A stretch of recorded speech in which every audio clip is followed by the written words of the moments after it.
ഒമാനിൽ നിന്നുള്ള മലയാളി ഹജ്ജ് സംഘം ഇന്ന് യാത്ര പുറപ്പെട്ടു. ഒമാനിൽ നിന്നുള്ള ഏക മലയാളി ഹജ്ജ് യാത്ര സംഘം കൂടിയായ മസ്കറ്റ് സുന്നി സെന്ററിന്റെ കീഴിലുള്ള മലയാളി ഹജ്ജ് സംഘമാണ് ഇന്ന് ബുധനാഴ്ച യാത്ര പുറപ്പെട്ടത്. റൂബി സുൽത്താൻ ഖാബൂസ് മസ്ജിദ് പരിസരത്ത് നിന്ന് ഇന്ന് രാവിലെ 10 മണിയോടെയാണ് യാത്ര ആരംഭിച്ചത്. ഹാജിമാർ ബസ്സിലും യാത്രയാക്കാൻ വന്ന കുടുംബങ്ങൾ ബസ്സിനെ പിന്തുടർന്ന് എയർപോർട്ടിലേക്ക് പുറപ്പെട്ടു. മസ്കറ്റ് എയർപോർട്ടിൽ നിന്നും മദീനയിലേക്ക് 3:30 സൗദി എയർലൈൻസിന്റെ പ്രത്യേക വിമാനത്തിലാണ് ഹാജിമാർ പുറപ്പെട്ടത്. മലയാളികളായ 52 പേരാണ് ഈ വർഷം ഹജ്ജ് ഗ്രൂപ്പിലുള്ളത്. ഏതാണ്ട് 10 വർഷത്തിന് ശേഷമാണ് ഇത്രയും മലയാളികളുമായി യാത്രാ സംഘം ഹജ്ജിന് പുറപ്പെടുന്നത്. മസ്കറ്റ് സുന്നി സെന്ററിന്റെ കീഴിലുള്ള ഹജ്ജ് സംഘം ഇവിടെ യാത്ര തിരിക്കുകയാണ്. 52 പേരടങ്ങിയ സംഘത്തിന് അമീറായിട്ട് നേതൃത്വം നൽകുന്നത് മസ്കറ്റ് സുന്നി സെന്റർ മദ്രസ വൈസ് പ്രിൻസിപ്പൽ ഷക്കീർ ഫൈസി ഉസ്താദുകളാണ്. ആദ്യം മദീനയിലേക്കാണ് യാത്ര.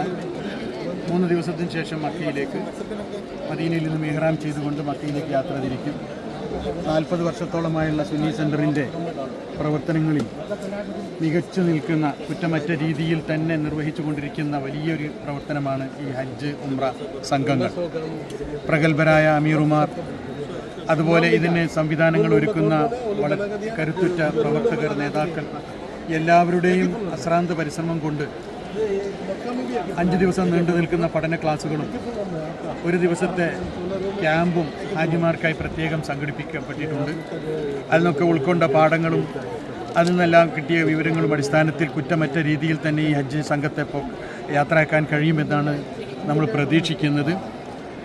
നിരവധി വർഷക്കാലത്തെ ഓരോരുത്തരുടെയും അഭിലാഷങ്ങൾ സുന്നി സെന്ററിലൂടെ പൂവണിയുന്ന ഈ സമയത്ത് വളരെ സന്തോഷമുണ്ട്.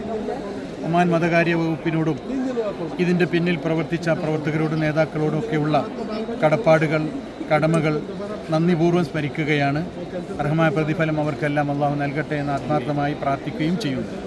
കഴിഞ്ഞ വർഷം മസ്കറ്റ് സുന്നി സെന്റർ ഹജ്ജ് യാത്ര സംഘടിപ്പിച്ചിരുന്നെങ്കിലും അതിൽ മലയാളികളുടെ എണ്ണം താരതമ്യേന കുറവായിരുന്നു. എന്നാൽ ഈ വർഷം മലയാളികൾ മാത്രമാണ് സംഘത്തിലുള്ളത്. സക്കീർ ഹുസൈൻ ഫൈസിയാണ് യാത്രക്ക് നേതൃത്വം നൽകുന്നത്. സംഘം 3 ദിവസം മദീനയിലും 12 ദിവസം മക്കയിലും തങ്ങും.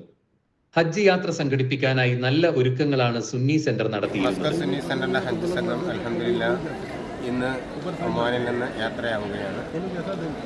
ഒമാനിലെ മലയാളികളെ സംബന്ധിച്ചിടത്തോളം പരിശുദ്ധമായ ദീനീ ദഅവത്തിന്റെ മാർഗമായി കഴിഞ്ഞ 40 വർഷക്കാലമായി ഒമാനിൽ മസ്കറ്റ് സുന്നി സെന്റർ വിവിധ സേവന പ്രവർത്തനങ്ങൾ ചെയ്തുകൊണ്ടിരിക്കുകയാണ്.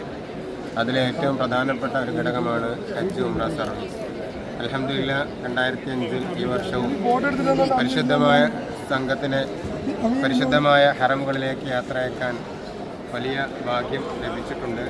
ഇതിൻ്റെ പിന്നിൽ പ്രവർത്തിച്ച എല്ലാ ആളുകൾക്കും അല്ലാഹു അർഹമായ പ്രതിഫലങ്ങൾ നൽകട്ടെ എന്ന് പ്രാർത്ഥിക്കുന്നതോടൊപ്പം നന്ദിയോടെ സ്മരിക്കുകയാണ്.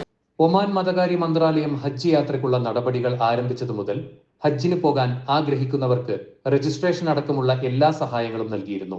ഹജ്ജിന് അനുമതി ലഭിച്ചവർക്ക് ഏജന്റുമാരുമായി ബന്ധപ്പെടാനും എല്ലാവരെയും ഒരേ ഏജന്റുമാർക്ക് കീഴിൽ തന്നെയാക്കി ഏകീകരിക്കാനും സുന്നി സെന്ററിന് കഴിഞ്ഞു.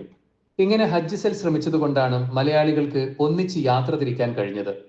ഒമാനിൽ നിന്ന് പോകുന്നവർക്ക് മുഖാബിൽ എന്ന പേരിൽ അറിയപ്പെടുന്ന ഹജ്ജ് ഏജന്റുമാർ വഴി മാത്രമാണ് ഹജ്ജിന് പുറപ്പെടാൻ കഴിയുക. ഹജ്ജിനായി യാത്രക്കാരെ ഒരുക്കാനായി 5 ദിവസത്തെ പഠന ക്ലാസും 1 ദിവസത്തെ ഹജ്ജ് ക്യാമ്പും സംഘടിപ്പിച്ചിരുന്നു. മുഹമ്മദ് അലി ഫൈസിയാണ് ക്ലാസുകളും ക്യാമ്പും നിയന്ത്രിച്ചത്. ഹജ്ജ് കർമ്മങ്ങൾ സൂക്ഷ്മതയോടെയും സത്ത അറിഞ്ഞുമനുഷ്ഠിക്കാൻ ഈ ക്ലാസുകൾ സഹായകമാവുമെന്ന് സുന്നി സെന്റർ ഭാരവാഹികൾ പറഞ്ഞു. ഏറെ വർഷത്തിന് ശേഷം മലയാളി ഹജ്ജ് സംഘം യാത്ര പുറപ്പെടുന്നതിൽ ഏറെ സന്തോഷമുണ്ടെങ്കിലും നിരവധി വെല്ലുവിളികൾ നേരിടേണ്ടി വരുന്നുണ്ടെന്ന് സുന്നി സെന്റർ പ്രതിനിധി മുഹമ്മദ് അലി ഫൈസി പറഞ്ഞു. വിദേശികൾക്ക് കുറഞ്ഞ ക്വാട്ട മാത്രം അനുവദിക്കുന്നതാണ് ഏറ്റവും പ്രശ്നമെന്ന് അദ്ദേഹം പറഞ്ഞു. സൗദി ഹജ്ജ് കാര്യാലയം അനുവദിക്കുന്ന ക്വാട്ട ഒമാൻ മതകാര്യ മന്ത്രാലയം ഹജ്ജ് ഏജന്റുമാർക്ക് വീതിച്ചു നൽകുകയാണ് ചെയ്യുക. ഇത്തവണ ഓരോ ഏജന്റിനും വളരെ ചുരുങ്ങിയ എണ്ണം മാത്രമാണ് അനുവദിക്കുന്നത്.